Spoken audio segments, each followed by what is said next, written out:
Strasbourgeois, Strasbourgeois, bonsoir et bienvenue dans cette première édition du JT. Je peux plus en fait tourner dans ces conditions là, David, on va pas y arriver. Il faut un vrai plateau de tournage. Bonsoir et bienvenue dans cette 7e édition du JT des bonnes nouvelles. Quel plaisir de vous retrouver en ce début d'année 2021 qui ressemble à s'y méprendre à l'année dernière. Mais qu'à cela ne tienne, d'irréductibles bonnes nouvelles résistent encore et toujours à l'envahisseur. Et tant que ça sera le cas, je serai là. Commençons sans plus attendre à domicile. Des Alsaciens s'apprêtent à créer la plus grande collection digitale de magazines au monde.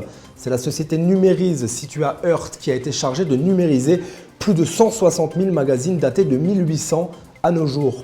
C'est le projet de James Hyman, un ancien de chez MTV Europe, un homme passionné qui compte bien se saisir de la technologie de pointe des Alsaciens pour créer un véritable musée digital, une sorte de Spotify du magazine pour que le contenu de ces ouvrages ne tombe jamais dans l'oubli. Ici, c'est la sauvegarde du patrimoine, l'histoire même de la pop culture et celle de la presse qui est en jeu. Et comme nous aimons jouer, nous sommes allés leur rendre une petite visite. Alors Numérise, c'est une entreprise qui existe depuis 2008, donc ça fait quand même longtemps.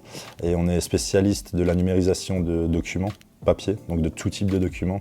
En gros, numériser, ça veut dire scanner de manière vulgaire, donc tout ce qu'on peut mettre dans un scanner, on le fait. J'ai lu un article de James, donc James Hyman, qui est le propriétaire de la collection, qui bossait pour MTV dans les années 90 et qui servait en fait des magazines, du contenu des magazines dans son taf de tous les jours. Et c'est de là en fait qu'est née la collection iMag. L'idée c'est de trouver environ 4 millions d'euros pour numériser l'intégralité de la collection et créer une plateforme un petit peu comme Spotify. Donc en fonction des articles que tu vas lire, tu vas avoir des suggestions, tu vas pouvoir partager les articles à tes amis. C'est énorme, c'est 160 000 magazines, donc c'est environ 15 millions de pages. Il y a aussi 6 millions de revues de presse, donc ça c'est encore un projet à part. Pour te donner une idée, c'est 900 mètres carrés de magazines partout. Eminem faisait la couve de Face. Et sur la couverture, le débardeur rouge qu'il portait était sorti en rose à l'impression. Donc son label en fait avait porté plainte et payé pour réimprimer l'intégralité de la collection. Sauf que James avait déjà en fait le fameux original avec le débardeur rose. Donc ça c'est des magazines qui sont rares. En fait, c'est pas forcément les plus vieux qui sont les plus rares. Alright. Qu'est-ce que tu regardes, Samy? Les carrosseries, David, les carrosseries. Bon, on y va? On reste en Alsace, à Dorlisheim plus précisément, où un château a ouvert ses portes aux étudiants pour travailler. C'est la mairie qui se trouve derrière cette initiative que l'on salue et qui a mis à disposition des étudiants cette belle bâtisse avec vue sur le parc. Dès le 25 janvier, jusqu'à 15 personnes pourront venir y travailler, échanger et surtout prendre un bol d'air frais. Voilà maintenant des plombes qu'on se le dise, que les étudiants sont condamnés à rester chez eux en suivant leurs cours à distance. Face à cet isolement social, les initiatives se multiplient dans le Bas-Rhin. Depuis le 18 janvier, les étudiants peuvent aussi s'inscrire pour travailler dans un espace de coworking à Schiltigheim. En plus de leur permettre de travailler dans de meilleures conditions, l'idée est d'échanger, de créer du lien social et surtout de les faire changer d'air. David, je sais pas toi, mais j'ai une petite dalle, moi, ça te chauffe un petit resto? Allez, c'est parti, je t'emmène manger dans un endroit qui devrait te surprendre.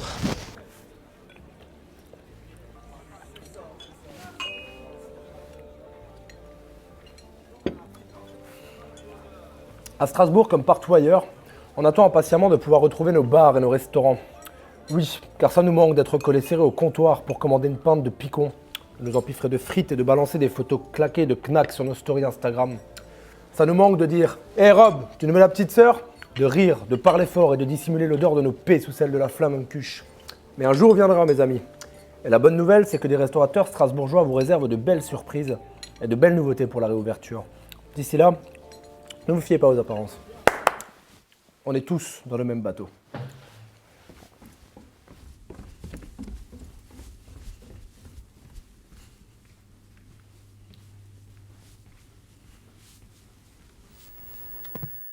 On se décale à l'ouest, à Paname, paradis du macadam où les Champs-Élysées vont connaître un petit lifting des familles avant les JO 2024. Si le comité des Champs-Élysées a dévoilé son projet de réaménagement en 2019, Anne Hidalgo vient d'en reconfirmer les travaux. Un chantier de 250 millions d'euros pour faire de l'avenue de 1,9 km l'un des jardins extraordinaires de la capitale. C'est l'architecte Philippe Chambaretta qui est en charge de réaliser les nouveaux aménagements. Un travail titanesque mais nécessaire quand on sait que l'image des Champs-Élysées n'a jamais été aussi dégradée aux yeux des Franciliens. Le nombre de voies devrait être diminué par 2, les trottoirs aménagés, des espaces verts développés, autant de chamboulements qui placent les piétons au cœur des préoccupations.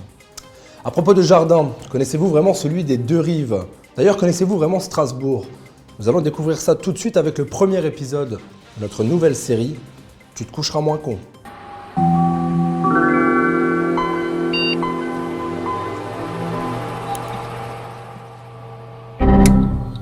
En 1924, Strasbourg adepte prématuré de PMU fait construire un hippodrome utilisé jusqu'en 1939 avant d'être réquisitionné par l'armée allemande comme terrain d'entraînement. En 1960, il semblerait bien que le cheval ne soit plus à la mode.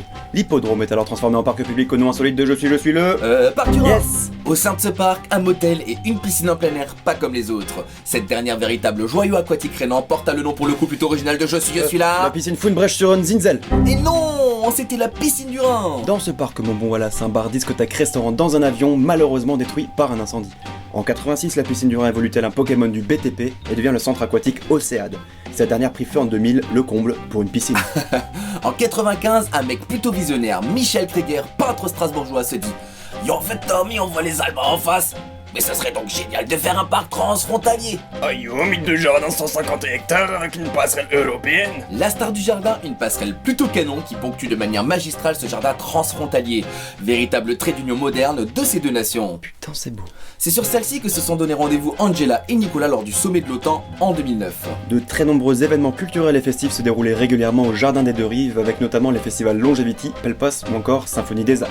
Aujourd'hui mon cher Babat, dans le Jardin des Deux Rives, c'est le calme plat, le vide, le désert. Mais toi, tu te coucheras moins con. On clôture ce JT avec une vraie bonne nouvelle qui nous vient du comté anglais de Tyne and Wear où des policiers ont été surpris de découvrir une pomme de terre au lieu d'un corps humain. Une opération policière à grande échelle a été déclenchée début janvier après qu'une femme ait envoyé à la police une photo avec ce qui était selon elle un pied humain sortant du sol, écrit la BBC. Après avoir mené des recherches dans l'obscurité avec des chiens, les agents ont découvert qu'il s'agissait en réalité d'une pomme de terre avec un champignon poussant à côté.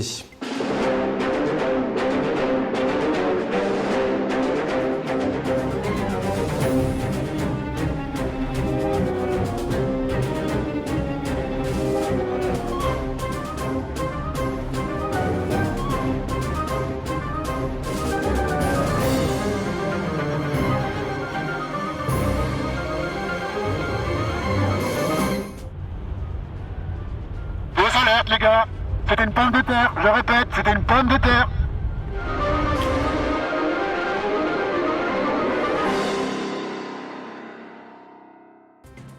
La police a salué la vigilance de la jeune femme et a déclaré que l'appel avait été fait de bonne foi. Sur ces mots, je vous donne rendez-vous dans 15 jours pour le second JT des bonnes nouvelles de 2021. En attendant, je vous souhaite la meilleure des années qu'il soit. Après tout, elle peut difficilement être pire que l'année dernière. Excellente soirée à vous.